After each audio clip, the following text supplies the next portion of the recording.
So இவங்க வந்து கண்ணை மூடிட்டு சில விஷயங்கள் பண்ண போகிறாங்க. அது தெரியுதா இல்லையான்னு பிரதர் வந்து கட்டி பார்த்துட்டு சொல்லுவார்.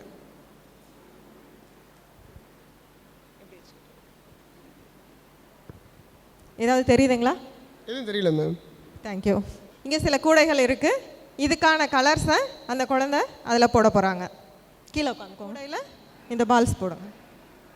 3 கலர் போடுங்க போதும்.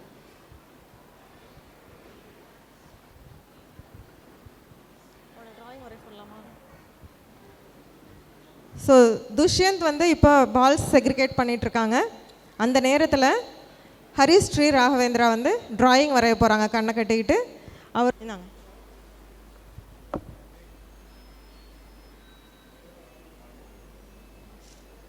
green color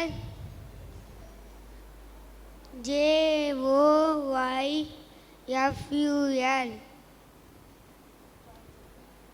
joyful EMPATHY empathy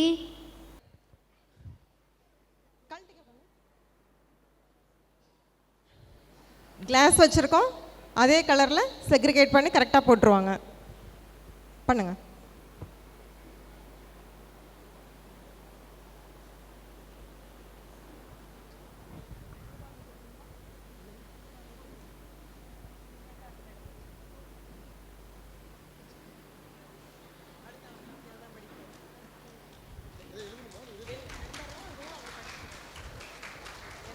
என்ன நோட்டு என்ன நம்பர் 2 3 இது கொடுங்க. 2 3 இது கொடுங்க. ஒரே இது வேண்டாம், மல்டிப்ளா கொடுங்க.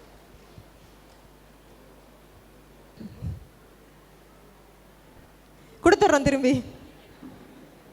இதோ அதுங்களை பிரதர் கொடுத்துட்டாங்க. இது என்ன அதுக்குன்னு 500 rupees 3 AS 499 624 எக்ஸலண்ட் 3 4 3 4 5 6 7 8. ஈஸியாக இல்லையா? இதுவும் கஷ்டமாக தான் இருக்கா? ரொம்ப ஈஸியாக தான் எனக்கு செய்ய. இன்னொன்று செய்யலாமா? இப்போ ரிவர்ஸ். அடுத்த கை மேலே போய் சுற்றணும். இல்லையே, எல்லோரும் கை மாற்றின மாதிரி தெரியலையே. அதே மாதிரி செய்கிறீங்களே. கை இப்படிலாம் சுற்றக்கூடாது. கை மேலே போகணும். ஒரு கை வைக்க முடியுமா? இந்த கேள்வி இருக்கா இல்லையா உங்களுக்கு? முடியாது. ஏன்? இந்த கேள்விக்கு தான் இன்னைக்கு விடை காண போகிறோம். என்ன இந்த குழந்தைங்கள்ட்ட என்ன அதிசயம்? ஏன் இது மனிதனுக்கு நடக்கலை? இந்த உள்ளுணர்வு அப்படிங்கிற இந்த மென்மையான உணர்வு குழந்தைங்கள்ட்ட உடனே ஒர்க் பண்ணுது. ஒரு 15-16 வயசு ஆன ஒரு மனிதனுக்கு அதுக்கப்புறம் ஆகிட்ட நம்மளால் இதே பயிற்சியை பண்ணாலும் இந்த உள்ளுணர்வு ஒர்க் பண்ணல. காரணம் என்னன்னா, இந்த மனது தேவையான அளவுக்கு அழுக்குகளை பின்னாடி சேர்த்துக்கிட்டே போகுது. ஒரு 5 வயசு பையனுக்கு இதை சொல்லிக் கொடுத்தா 3 நாளில் கற்றுக்குறான். ஒரு 8 வயசு பையனுக்கு சொல்லிக் கொடுத்தா 5 நாளில் கற்றுக்குறான். ஒரு 10 வயசு பையன் 1 வாரத்தில் கற்றுக்குறான். 12 வயசு பையன் 1 மாதத்தில் கற்றுக்குறான். அப்படின்னா பாருங்களேன், மாறிக்கிட்டே போகுது. சயின்ஸ் வந்து என்ன சொல்லுது அப்படின்னா, அந்த நியூரோபிளாஸ்டிசிட்டி அந்த யங் ஏஜில் மாறுதுன்னு. அது மட்டும் காரணம் இல்லைங்க. ஆன்மீகம் என்ன சொல்லுதுன்னா, மனசு தூய்மையானால் மட்டும்தான் உள்ளுணர்வு வேலை செய்யும்னு சொல்லுது. மனசு தூய்மையாகலை அப்படின்னா சொல் உணர்வு தான் வேலை செய்யும். இப்போ அவங்க சொன்னாங்கல்ல, கொடையை எடுத்துகிட்டு போகணுன்னு உள்ளுணர்வு சொல்லும். ஆனால் புத்தி என்ன பண்ணும்? சயின்டிஃபிக்காக திங்க் பண்ணும். அப்போ நம்ம படிக்கிற விஷயங்கள், நம்ம கேட்ட விஷயங்கள், நம்ம சிந்தித்த விஷயங்களை வைத்து மனசை அழுத்தி வச்சுருக்கோம். அதனால் மனது இயல்பாக செயல்படவில்லை. இதுதான் முக்கியமான காரணம் நம்முடைய உள்ளுணர்வு செயல்படாமல் போகிறதுக்கு. சரி சார், இந்த பையன்கள்லாம் இப்படி கலர் கலராக எடுக்கிறானே, இந்த வித்தை காட்டி என்ன பண்ண போகிறான் அப்படிங்கிற அடுத்த கேள்வி உங்களுக்கு இருக்கும். இது என்ன சார், போய் 2 இடத்துல கலர் பார்ப்பான், கலர் எடுத்து கொடுத்துட்டா போதுமா? இது எதுக்கு உதவுது? ஒன்றும் கிடையாது. நாளைக்கு எம்பிபிஎஸ் போறியா, இன்ஜினியரிங் போறியான்னு நீங்கள் அவனுக்கு பதில் சொல்ல வேண்டியதில்லை. He can select. அவனுடைய உள்ளுணர்வு அவனை சரியான பாதைக்கு கொண்டு போகும். இந்த பொண்ணை கட்டிக்கலாமா, இந்த பொண்ணை கட்டிக்கலாமான்னு நீங்கள் சொல்ல வேண்டியதில்லை. அவன் செலக்ட் பண்ணுவான். இந்த படத்தை பார்க்கலாமா பார்க்கக்கூடாதான்னு நம்ம புத்தி சொல்ல வேண்டியதில்லை. He can decide it. அப்போ முடிவெடுக்கும் திறன், ஆசிலேஷன் இல்லாத மைண்டு, இத்தனையையும் ஒரு குழந்தையினுடைய உள்ளுணர்வு கொடுக்குது. இப்போ அந்த டப்பாவை எடுத்து டம்ளர் எடுத்து போடுறான்ல, அப்போயே எத்தனை சிந்தனை வரும் நமக்கு. நம்மளாக இதில் வச்சிருவோமா அதில் வச்சிருவோமா, இது ஒருவேளை வெள்ளையாக இருந்தால் என்ன பண்ணுறது, வெள்ளையை எடுத்து பச்சையில் வச்சுட்டா திட்டுவாங்களே, இதெல்லாம் நம்ம மைண்டில் ஓடும். அந்த குழந்தைக்கு அது இருந்துச்சா? இல்லை. தடுமாற்றம் இருந்துச்சா எந்த குழந்தைகிட்டையாவது? இல்லை. ஏன்னா அவங்க இங்கேருந்து யோசிக்கலை, இங்கேருந்து யோசிக்கிறாங்க. ஏன் நம்மளால் இங்கேருந்து யோசிக்க முடியல? முதல் காரணம், நம்ம மனது அதற்கு தயாராக இல்லை. அதனால தான் இன்றைக்கி மன தூய்மை பயிற்சின்னு ஒன்று வச்சுருக்கோம். மனம் கொஞ்சம் கொஞ்சமாக தூய்மைப்படுத்தப்பட்டு அதனுடைய ஆதி நிலைக்கு போகும்பொழுது தான் ஒரு மனிதனுடைய உள்ளுணர்வு செயல்பட ஆரம்பிக்குது. பெரிய பெரிய யோகிகள்லாம் சொன்னால் நடக்குது அப்படின்னா அவங்க சொன்னதுனால நடக்கலை, நடக்க போகிறதே அவர்கள் உணர்ந்தார்கள், அதை சொன்னாங்க. மாற்றி சொல்கிறோம் நம்ம எல்லாம், அவர் சொன்னால் நடந்துடும். அப்படி கிடையாது. அவர் எது நடக்குமோ அதை சொன்னார். ஏன் சொன்னார்? அவருடைய உள்ளுணர்வு அவருக்கு சொல்லியது, அதை அவர் சொன்னார். அப்போ யோகியால் சொல்ல முடிஞ்சதை என்னாலையும் சொல்ல முடியும். ஏன்னா அவரும் மனுஷன், நானும் மனுஷன். அவரும் இந்த உலகத்தில் பிறந்திருக்காரு, நானும் இந்த உலகத்தில் பிறந்திருக்கேன். நான் சாப்பிட்ற சாப்பாடு, நான் குடிக்கிற தண்ணி, நான் சுவாசிக்கிற காற்றை தான் அவரும் சுவாசிக்கிறார். அப்போ என்ன டிஃபரன்ஸ் ரெண்டு பேருக்கும்? ஒரே ஒரு டிஃபரன்ஸ், அவருடைய மனம் தூய்மையாக இருக்கிறது, என்னுடைய மனம் அழுக்காக இருக்கிறது. அவருடைய மனதில் சிந்தனை ஓட்டங்கள் இல்லை. பதஞ்சலி முனிவர் சூத்திரத்திலே அதான் சொல்லுவார், யோக சித்த விருத்தி நிரோதகா அப்படின்னு தான் பதஞ்சலியோட யோக சூத்திரமே ஆரம்பிக்கும். நீ இவ்வளோ யோகா பண்ணி தலைகீழ நின்று காட்டில் போய் நின்று என்னடா பண்ண போகிற? மனசு தேவையில்லாமல் சிந்திக்கிறத நிறுத்து, இதுக்கு தான் யோகா அப்படின்னு சொல்லியிருக்கார். ஆனால் நம்ம சின்ன பிள்ளையிலேருந்து சிந்திக்க கற்றுக்கொண்டு இருக்கிறோம். கரெக்டு தான், சிந்திக்க கற்றுக்கொள்ள வேண்டும் தான். ஆனால் ஒரு காலகட்டத்துக்கு அப்புறம் எதை சிந்திக்கணுமோ அதை தவிர எதையுமே சிந்திக்காமல் இருக்க கற்றுக்கொள்ள வேண்டும். அதை கற்றுக் கொடுத்ததா எஜுகேஷன்னா? கிடையாது. சிந்திக்கலாம் அப்படின்னா அடுத்தவனை எப்படி கெடுக்கலாம், நம்ம எப்படி அடுத்தவனை முன்னாடி தள்ளிட்டு வெளியில் போகலாம், கொஞ்சமாக உழைச்சிட்டு நிறையா சம்பாதிக்கலாம், இப்படிலாம் சிந்திக்க கற்றுக் கொடுத்துருக்கோம். எதை சிந்திக்க வேண்டும், எந்த வழியில் சிந்திக்க வேண்டும் அப்படிங்கிறத கற்றுக் கொடுக்கவில்லை, அதை உள்ளுணர்வு கொடுக்கணும். ஸோ இது எல்லாத்துக்கும் அடிப்படையான பயிற்சி சுத்திகரிப்பு பயிற்சி. இன்னும் ஒரே ஒரு எடுத்துக்காட்டு சொல்கிறேன். என்னென்னா, இப்போ நீங்கள் எவ்வளவோ யோகா பயிற்சிகள் பண்ணியிருக்கலாம், நிறையா புத்தகங்களில் கேட்கலாம். இப்போ ஹார்ட்ஃபுல்னஸ்ன்னு தேவையில்லைங்க. நீங்கள் யூடியூப்பில் பார்த்தீங்கன்னா ஏகப்பட்ட யோகா வருது. உங்கள் வீட்டில் உட்காந்துட்டு போட்டு பார்த்து கற்றுக்கலாம். கற்றுக்குவீங்களா? செய்வீங்களா? சரி, இங்கே தான் வந்துட்டீங்க சார், நாங்கள் அருமையாக 4 முத்திரை சொல்லி தந்துட்டோம், நீங்கள் போங்க இதெல்லாம் செஞ்சுருங்கன்னா வீட்டில் போய் எத்தனை நாள் செய்வீங்க? எத்தனை நாள் செய்வீங்க? 3 நாள், 4 நாள், அதிகபட்சம் 10 நாள். அதுக்கப்புறம் செய்ய மாட்டோம். ஏன் செய்ய மாட்டோம் சொல்லுங்கள்? சிந்திச்சு பாருங்கள், ஏன் செய்ய மாட்டோம்? நான் இப்போ சொல்கிறதெல்லாம் இந்த பயிற்சியோட சம்மந்தப்பட்ட. ஏன் செய்ய மாட்டோம்? முதல் விஷயம் இன்ட்ரெஸ்ட் போயிடும். ரெண்டாவது விஷயம், இதை விட முக்கியமான வேற ஒரு விஷயம் வந்துடும். அது வரல, அது அப்பையிலேருந்து இருக்குது. இன்ட்ரெஸ்ட் போனதுனால இதை விட இன்னொரு விஷயம் என்னமா தெரிஞ்சு போகுது, நமக்கு முக்கியமானதாக தெரிந்து விடுகிறது. இப்போ இந்த ரெண்டுக்கும் என்ன காரணம்? ஏன் இன்ட்ரெஸ்ட் போகுது, ஏன் இந்த எனர்ஜி வெளியில் போகுது? காரணம் என்னன்னா, உண்மையான நம்ம உள்ளார இருக்கிற எனர்ஜி வெளியில் வர்றதுக்கு நம்ம அனுமதிக்காமல் வெளியிலேருந்து எனர்ஜி வாங்குகிறோம். வெளியிலேருந்து வாங்குகிற எனர்ஜிலாம் கொஞ்சம் நேரம், ஒரு பூஸ்ட்டை குடிச்சிங்க, கபில் தேவை பார்த்துட்டோ அல்லது பும்ராவை பார்த்துட்டோ ஒரு பூஸ்ட்டை வாங்கி குடித்தா அந்த எனர்ஜி எவ்வளோ நேரத்துக்கு? அம்மாவோட சாப்பாட்டில் உள்ளுக்குள்ளார போய் வர்ற எனர்ஜி தான் தெளிச்சு நிற்கும். அது மாதிரி தான் இங்கே நாங்கள் சொல்லி கொடுக்குற விஷயங்கள் எல்லாம் உங்களுக்கு 3 நாளைக்கு தான் நிற்கும். ஒரு பந்து எடுத்துக்குவோம், பந்தை வேகமாக அடித்து பாருங்கள் தரையில், என்ன பண்ணும்? எம்புமா எம்பாதா? ரப்பர் பந்து எம்புமா எம்பாதா? நல்லா எம்பும். உங்கள் வீட்டில் சாக்ஸ் இருந்ததுன்னா ஒரு சின்ன சாக்ஸ் எடுத்து பந்தை சுற்றி போட்டுருங்க, திரும்பி அடித்து பாருங்கள், எம்பும். ஆனால் முன்னாடி இவ்வளோ தூரம் எம்பினது இவ்வளோ தான் எம்பும். 2 சாக்ஸ் போட்டுட்டு அந்த பந்தை அடித்து பாருங்கள், 3 சாக்ஸ் போட்டு அடித்து பாருங்கள், 4 சாக்ஸ் போட்டு அந்த பந்தை கவர் பண்ணிவிட்டு எவ்வளோ வேகம் வேணாலும் அடிங்க, தரையை விட்டு மேலே என்ன பண்ணாது. இப்போ பந்துக்குள்ளார அந்த ஆற்றல் இருக்கா இல்லையா, அந்த காற்று இருக்கா இல்லையா? அப்புறம் ஏன் எம்புல? சிம்பிளான விஷயம் தான் நாங்கள். அப்புறம் ஏன் எம்புல? எது தடுத்தது? உரை, லேயர். ஆன்மீகம் இது ஆவரணா அப்படின்னு சொல்லுது. ஆன்மாவோட பொட்டன்ஷியாலிட்டிங்கிறது ஒவ்வொரு தனி மனிதன்ட்டையும் ஒரே மாதிரி தான் இருக்குது. அதே பந்து, அதே காற்று தான். இங்கே மேலே எத்தனை சாக்ஸில் உரை போட்டிருக்கோம் அப்படிங்கிறது தான் என்னுடைய எண்ணத்தை தடுக்குதுன்னா செயல்பாட்டின் வீரியத்தை தடுக்கிறது. ஒருத்தனால் 15 நாள் தைரியமாக உட்காந்து ஒரு வேலையை தொடர்ந்து செய்ய முடியுது. எத்தனை பிரச்சனை வந்தாலும் திரும்பி படையெடுக்க முடியுது கஜினி முகமதால். ராமானுஜரை திருப்பி திருப்பி அனுப்புனார் திருக்கோஷியார் நம்பி. திருக்கோஷியூர்னு ஒரு ஊர் இங்கேருந்து 110 கிலோமீட்டர் ஸ்ரீரங்கத்துலேருந்து. அவரை குருவாக தேடிட்டு ராமானுஜர் போகிறார். காடு வழி, ரோடு கிடையாது, பஸ்ஸு கிடையாது, கார் கிடையாது. நான் சொல்கிறது கிட்டத்தட்ட 10-12 நூற்றாண்டுக்கு முன்னாடி. போனவுடனே அவர் கூப்பிட்டுக்கல, நீ போயிட்டு வாப்பா, திரும்பி வாப்பான்ட்டார். திரும்பி வந்துட்டார். நம்மளா இருந்தால் ஒரு தடவைக்கு மேலே போயிருக்க மாட்டோம். 17 தடவை ஸ்ரீரங்கத்திலேருந்து திருக்கோஷியூருக்கு நடந்து போனார். அந்த எனர்ஜி எங்கேருந்து வந்துச்சு?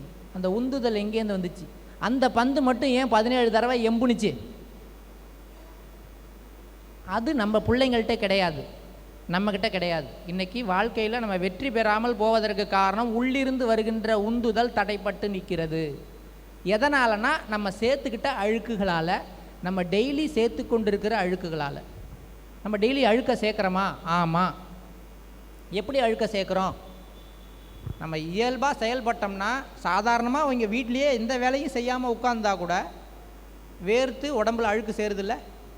அது மாதிரி மனது சும்மா இருந்தாலே பயங்கரமாக வேலை செஞ்சுக்கிட்டு தான் இருக்குது. இந்த உடம்பு இயங்காமல் இருக்கிறப்ப தான் அழுக்கு சேருதுங்கிறதே ஆச்சரியமாக சொல்கிறோம் நம்ம. ஆனால் மனது கண் முழித்து கொண்டிருக்கிற அத்தனை நேரத்துலையும் அழுக்க சேர்க்குது. அட தூங்குறப்பையும் கனவு கண்டு அழுக்கு சேர்க்குது. அப்போ இந்த அழுக்கை நம்ம துடைக்கிறோமா? ஒவ்வொரு செயலாலையும் ஒரு எஃபெக்ட் கொடுத்து, இப்போ ஒரு ஆக்சிடெண்ட்டை பார்க்குறோம், பகீருங்குது, பக்கத்து வீட்டுக்காரங்க குப்பையை அள்ளி நம்ம காம்பவுண்டுக்குள்ளார அப்படி கொட்டுறாங்க, சுருங்குது.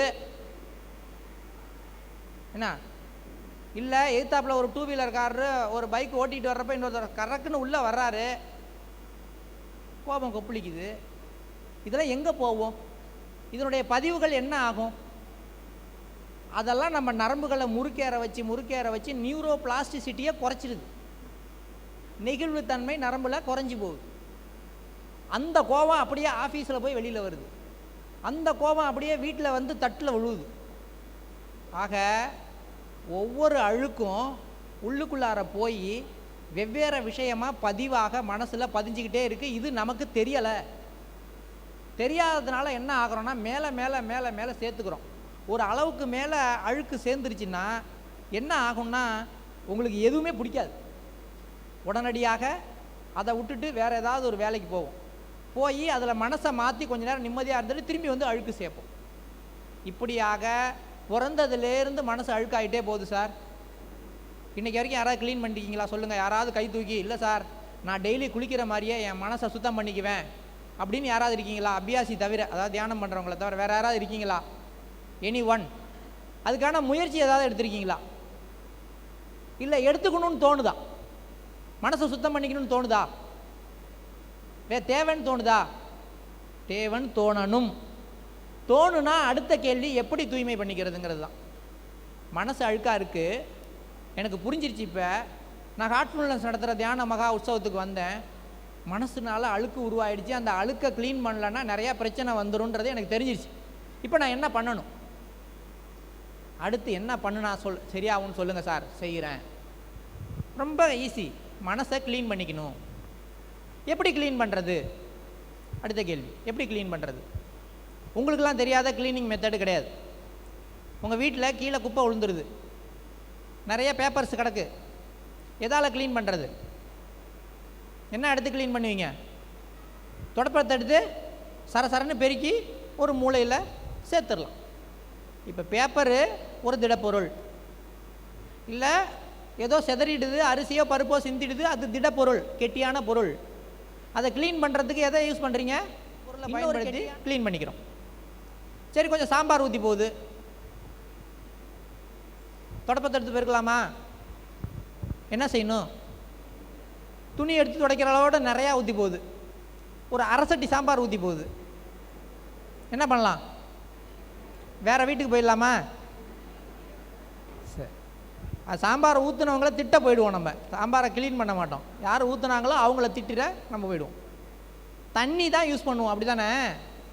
ஏன்னா ஒரு திரவத்தினால ஏற்பட்ட ஒரு பிரச்சனையை இன்னொரு திரவத்தை கொண்டு தூய்மை செய்கிறோம். சாதாரண சிம்பிள் லாஜிக். வீட்டுக்குள்ளார ஏதோ அடுப்பு, இன்றைக்கெலாம் அடுப்பு வச்சு புகை வர்றது இல்லை, ஏதோ ஒரு காரணத்தினால வெளியிலேருந்து புகை சுற்றிக்கிச்சு உள்ற. இப்போ தண்ணி வச்சு க்ளீன் பண்ணுறதா, விளக்குமாறு எடுத்து க்ளீன் பண்ணுறதா? என்ன பண்ணுறது? கதவை திறங்க, ஃபேனை போடுங்க, எக்ஸாஸ்டரை போடுங்க, ஒரு காற்று உள்ளே வந்து இங்கே இருக்கிற காற்றை எடுத்துகிட்டு வெளியில் போகுது. அப்போ வாயுவினால் ஏற்பட்ட அழுக்கை வாயுவை வைத்து தூய்மை செய்யுங்கள். இப்போ பதில் சொல்லுங்கள், மனசினால் ஏற்பட்ட அழுக்கை எதை வைத்து தூய்மை செய்வது? ஆடாடா, இவ்வளோதாங்க.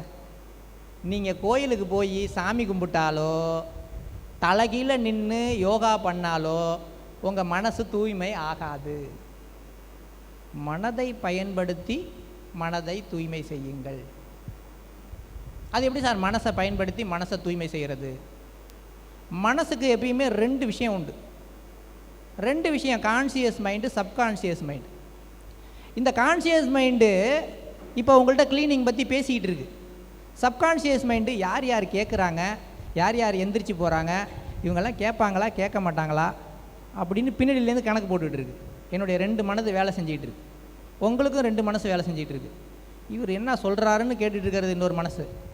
அந்த பக்கம் இவர் எவ்வளோ நேரம் தான் பேசி எப்போ தான் முடிப்பார், விஷயத்துக்கு எப்போ வருவார், நம்ம எப்போ வீட்டுக்கு போகிறது. ஸோ 2 விதமான மனது எப்பயுமே ஒரு மனிதனுக்கு வேலை செய்யுது. இந்த சப்கான்ஷியஸுங்கிறது மனசாட்சிங்கிற பேரில் பின்னாடி நின்று என்னை பார்த்துக்கிட்டு இருக்கும். நல்லா பாருங்கள், பின்னாடி நின்று என்னை பார்த்துக்கிட்டு இருக்கோம். இந்த சப்கான்ஷியஸ் மைண்டில் ஒரு சஜஷன் கொடுத்துட்டோம்னா, அந்த சஜஷனை அது நம்ப ஆரம்பிச்சிருச்சுன்னா அது எப்பயுமே அதுவாக தான் இருக்கும். உதாரணத்துக்கு, ஒருத்தனுக்கு சப்கான்ஷியஸ் மைண்டில் நீ ரொம்ப தூய்மையானவன் அப்படிங்கிற ஒரு எண்ணத்தை ஏற்படுத்திட்டோம்னா அவன் தானாகவே தூய்மையாகவே தன்னை உணருவான். அழுக்கு எதையுமே சேர்த்துக்க மாட்டான். அதுக்கப்புறம் ஒரு மனுஷனுக்கு சப்கான்ஷியஸ் மைண்டில் தைரியம் கொடுத்துட்டோம்னா அவன் வீரன் ஆகிடுவான். ஒரு மனுஷனுக்கு சப்கான்ஷியஸ் மைண்டில் நீ புத்திசாலின்னு சொல்லிட்டோம்னா அந்த எண்ணம் உருவாயிடுச்சுன்னா அவன் பெரிய படிப்பாளி ஆகிடும். இப்போ இந்த விஷயத்தை சயின்ஸு ஆட்டோ சஜஷன் அப்படிங்கிற பேரில் சொல்லுது. ஆட்டோ சஜஷன்னா மனசை கண்ணை மூடிக்கிட்டு நான் தூய்மையானவன், நான் தூய்மையானவன், இல்லை நான் பெரிய பணக்காரன், நான் பெரிய பணக்காரன், பெரிய பணக்காரன்னா உங்கள் சப்கான்ஷியஸ் மைண்டு தன்னை பணக்காரனாக நினைக்க ஆரம்பிக்கும். பொய் கிடையாது, அதுக்கான எனர்ஜியெல்லாம் கொண்டு வர முடியும். அந்த அளவுக்கு அது எனர்ஜெட்டிக். இப்போ இதே டெக்னிக்கை பயன்படுத்தி நம்மளுடைய ஹார்ட்ஃபுல்னஸ் மெத்தட் என்ன பண்ணுது, சுத்திகரிப்பு அப்படிங்கிற ஒரு விஷயத்த சொல்லி தருது. இங்கே என்ன பண்ணுவோன்னா கண்ணை மூடிக்குவோம். கண்ணை மூடிக்கிட்டு இன்றைக்கி முழுவதும் காலையிலேருந்து சாயங்காலம் வரைக்கும் நாங்கள் என்னென்ன செய்தனோ அதனால் என் மனசில் என்ன அழுக்கு பட்டுதோ, என்ன கடினத்தன்மை உருவானுச்சோ, என்ன சிக்கல் உருவானுச்சோ எல்லாம் என்னை விட்டு கரைஞ்சி புகையாக வெளியில் போகுது அப்படின்னு நான் கற்பனை பண்ணணும். 2 விஷயந்தான் மனசில் இருக்கிற அழுக்கெல்லாம் 2 விஷயமா பிரிச்சிடலாம். ஒன்று அழுக்கு, இன்னொன்று சிக்கல். மனதை பாதிக்கிற விஷயங்களை 2 பெரும் பிரிவுகளாக பிரிச்சுக்கிறோம். ஒன்று அழுக்கு, இன்னொன்று சிக்கல். அழுக்குன்னா என்ன அப்படின்னா அதுவாக என்ன அடையிறது. நான் போகிற வழியில் அன்எக்ஸ்பெக்டடாக பார்க்குற ஆக்சிடெண்ட்டு, அடுத்தவங்கள போடுற சண்டை, அடுத்தவங்களோட ஏற்படுற பிரிவினை, ஒரு வெறுப்பு, இல்லை ஒரு சந்தோஷம், ஒரு காதல், இது மூலமாக ஏற்படுறதெல்லாம் அழுக்கு. அப்போ சிக்கல்னா என்ன? சிக்கல்னா என்னன்னா அப்படி ஒன்று நடந்தே இருக்காது, மனசு உருவாக்கும். இப்போ 3வது ரோவில் ஒருத்தங்க இப்படி கையில் வச்சுக்கிறாங்க, தலைன்னு வச்சுக்குவோம். அவங்களுக்கு தலைவலின்னு கை வச்சுக்கலாம். நான் இங்கேருந்துட்டு என்ன நினைப்பேன்னா, பாரேன் நான் பேசுகிறேன் நல்லா இல்லைன்னு தலையில் அடிச்சுக்கிறாங்க பாரு அப்படின்னு நான் நினச்சிக்குவேன். இப்போ அதுக்கும் இதுக்கு ஏதாவது சம்மந்தம் இருக்கா? இல்லை.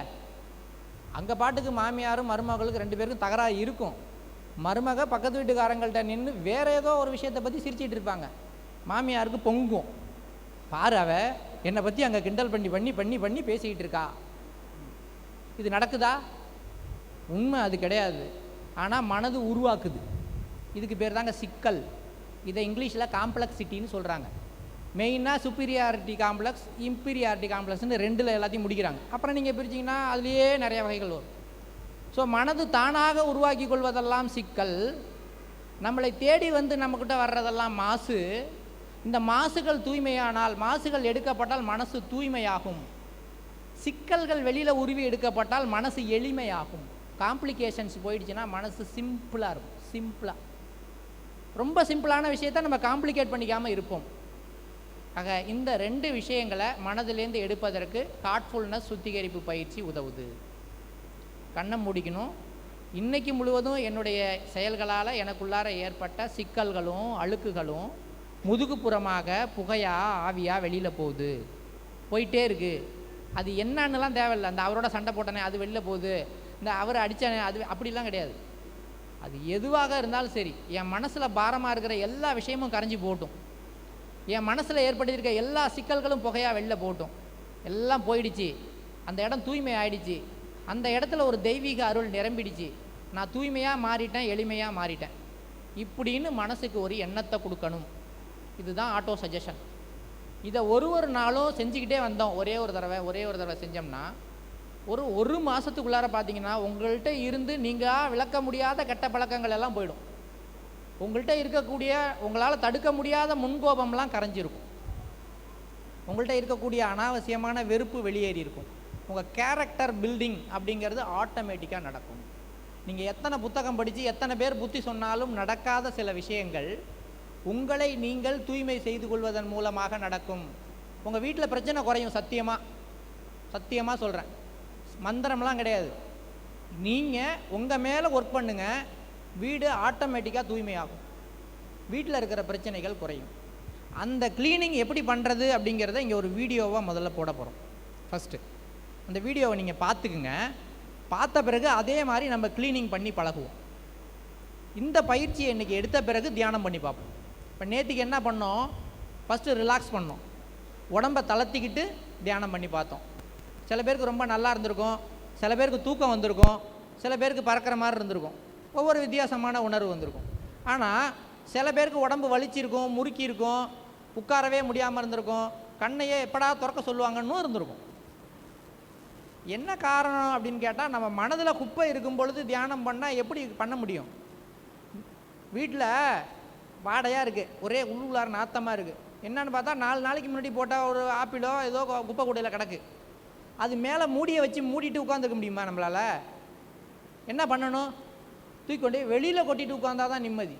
அது மாதிரி க்ளீனிங் பண்ணிவிட்டு அப்புறமேட்டுக்கு தியானம் பண்ணி பாருங்கள், இன்றைக்கி எப்படி இருக்குது அப்படின்னு பாருங்கள். இது 2வது சூட்சுமம். ஸோ ஹார்ட்ஃபுல்னஸ் அப்படிங்கிறது அறிவுரைகள் மூலமாக எதையும் விளக்குவதில்லை. அப்போ ஏன் சார் இவ்வளோ நேரம் பேசுகிறீங்க? அறிவுரைகள் மூலம் நாங்கள் விளக்குனா எதுவும் விளங்காதுன்னு சொல்கிறதுக்கு தான் இவ்வளோ நேரம் பேசுகிறோம். இப்போ நான் சொன்னதுனாலலாம் எதுவும் உங்களுக்கு விளங்காது. 2 விஷயம் செய்யுங்க. காலம்பரை தியானம் பண்ணுங்கள், சாயங்காலத்தில் க்ளீனிங் பண்ணுங்கள். வேறு எந்த புத்தகத்தையும் படிக்க வேணாம், எந்த பெரிய அறிவாளிகளுடைய அறிவுரையும் கேட்க வேணாம். காலம்பரை மெடிடேஷன், சாயங்காலம் க்ளீனிங், காலம்பரை மெடிடேஷன், சாயங்காலம் க்ளீனிங். எண்ணி சொல்கிறேன், 90 நாள் கணக்கு வச்சுக்கோங்க. என் நம்பர் வேணாலும் வாங்கிக்கோங்க. 90 நாளில் உங்களுக்கு என்ன சேஞ்ச் வந்திருக்குங்கிறத நீங்களே பார்க்க முடியும்.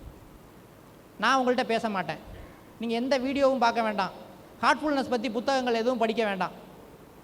காலையில் கண்ணை மூடி உட்காந்து இதயத்தில் தெய்வீக ஒளி இருக்குதுன்னு நினச்சி ஒரு 10-20 நிமிஷம் தியானம் பண்ணுங்கள். சாயங்காலம் கண்ணை மூடி உட்காந்து இன்றைக்கி எனக்குள்ளார ஏற்பட்ட எல்லா அழுக்குகளும் சிக்கல்களும் வெளியில் போய் நான் தூய்மை ஆகிட்டேன்னு நினச்சி ஒரு 20 நிமிஷம் தியானம் பண்ணுங்கள், க்ளீனிங் பண்ணுங்கள். இவ்வளவுதான். எல்லா மாற்றங்களும் 10 திருக்குறள்கள் 20 முறை பகவத்கீதை படித்த விளைவுகள் எல்லாம் இந்த 2 பயிற்சி ஏற்படுத்தும். அதனால் இந்த பயிற்சியை இப்போ நீங்கள் முயற்சி பண்ணி பாருங்கள். ஒரு நல்ல க்ளீனிங் முடிஞ்சதுக்கப்புறம் நான் நல்லா க்ளீன் பண்ணனா அப்படின்னு எப்படி தெரிஞ்சுக்கிறது அப்படின்னா, நீங்கள் நல்லா க்ளீன் பண்ணியிருந்தீங்கன்னா எந்திரிக்கிறப்ப லேசாக இருக்கும். அப்படி லேசான உணர்வு இல்லை அப்படின்னா ஒரு மிதமான உணர்வு வந்திருக்கும். அதாவது மிதமான உணர்வுனா என்னென்னா, நம்ம வேலை பழுவுனால் என்னென்னலாம் சேர்த்துக்கிட்டோமோ அத்தனையோட வீட்டுக்கு போகிறோம் இல்லையா, அந்த எதுவுமே எரிச்சல், சோம்பல், கோபம் எல்லாமே மட்டுப்பட்டு, ஒரு உற்சாகம் அது கூட மட்டுப்பட்டு எல்லாமே சமநிலைக்கு வந்திருக்கும். நம்ம மிதத்தன்மை அடைந்திருந்தால் அல்லது லேசாக இருந்தால் நம்ம மைண்டு நல்லா க்ளீன் ஆயிடுச்சின்னு நம்ம புரிஞ்சிக்கலாம். இதுதான் அதுக்கான இண்டிகேட்டர். சார் எனக்கு ஆகவே இல்லை, என்ன பண்ணுறது? முதல்ல ஒரு 5-6 நாளைக்கு அப்படி தான் இருக்கும். குப்பை நிறையா இருக்குல்ல, என்ன தான் தொடச்சாலும் போகலைன்னா குப்பையாக தான் தெரியும். ஒரு 2-3 டேஸுக்கு அப்புறமேட்டுக்கு மெல்ல மெல்ல அது சரியாகும். இது சரியாகணும்னா நீங்கள் எப்படி செய்யணும்னா, டெய்லி ஒரே நேரத்தில் அந்த காலம்பர தியானத்தை நீங்கள் எப்போ வேணாலும் பண்ணிக்கிங்க. ஈவினிங் க்ளீனிங்கை வந்து டெய்லி ஒரே நேரம், சாயங்காலம் ஒரு 6:30லேருந்து 7, இல்லைனா 7லேருந்து 7:30 ஒரே நேரத்தில் செய்ய பழக்கப்பட்டிங்கன்னா அந்த ஆட்டோ சஜஷன் எக்ஸாக்டாக ஒர்க் பண்ண ஆரம்பிக்கும். அதனால் இந்த சுத்திகரிப்புங்கிறது ஒரு நாளைக்கு ஒரே ஒரு முறை தான் செய்யணும். அது எப்போ செய்யணும்? மாலையில். சார் நைட் டியூட்டி போகிறவங்களா இருந்தால் காலையில். அதாவது உங்களுடைய அன்றாட வேலைகள் முடிஞ்சிட்டு நீங்கள் எப்போ தூங்க போகிறீங்களோ அதுக்கு முன்னாடி. சாப்பிட்டு செய்யணுமா சாப்பிடாமல் செய்யணுமா? சாப்பிடாமல் செஞ்சால் நல்லது, சாப்பிட்டுட்டு செஞ்சால் பரவாயில்ல, தப்புலாம் ஒன்றும் கிடையாது. சாப்பிடாமல் செய்யும் பொழுது விழிப்புணர்வோடு இருப்போம், சாப்பிட்டு செஞ்சால் லைட்டாக தூங்கிடுவோம், அதனால் வேணான்னு சொல்கிறோம், டயர்டில் தூங்கிடுவோம். அதுக்காக ஸோ சுத்திகரிப்பு ஒரு நாளைக்கு ஒரு முறை, அது மாலையில். அவங்க வாழ்க்கை சுழற்சிக்கு ஏற்ற மாதிரி காலையிலையும் செய்கிற மாதிரி இருக்கலாம். எவ்வளோ நேரம் செய்யணும்? 20 மினிட்ஸ்லேருந்து 30 மினிட்ஸ் செய்யணும். எப்படி அதை உணரணும்? முடிஞ்சதுக்கப்புறம் லேசாகவும் மென்மையாகவும் உணரணும். இதை செய்துட்டு தியானம் பண்ணால் எப்படி இருக்கும்? இப்போ நீங்கள் அதை டேஸ்ட் பண்ணுங்கள்.